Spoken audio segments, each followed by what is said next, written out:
உடல் முழுக்க வேர்க்க விறுவிறுக்க அரசியல் பிரச்சாரம் பண்ண விஜய். உங்களுக்காக நன்றி கடன் செலுத்துறதுக்காக மட்டுமே வந்திருக்கிறேன். அத்தனை வழிகளையும் தாங்கிக்கிட்டு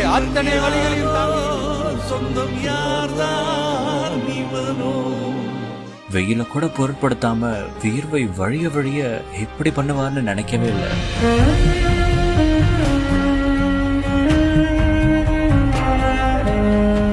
எனக்கு ஒண்ணுனா மக்களுக்கும், மக்களுக்கு ஒண்ணுனா எனக்கும். கண்ணு கலங்கும்,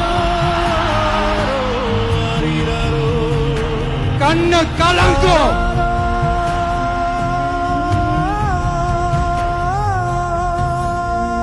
இந்த அரசியல் கிரசியல் எல்லாத்தையும் தாண்டி இருக்கிற ஒரு உறவு, கட்சி கிட்சி எல்லாத்தையும் தாண்டி இருக்கிற ஒரு உறவு.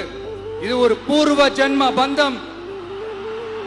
சும்மா இந்த அரசியல் ஆதாயம் தேடுறவங்களுக்குலாம் இது என்னன்னே புரியாது. இது மத்தவங்களுக்கு வேணா எலெக்ஷன். ஆனா இந்த விஜய் கூட நிக்கிறவங்களுக்கும்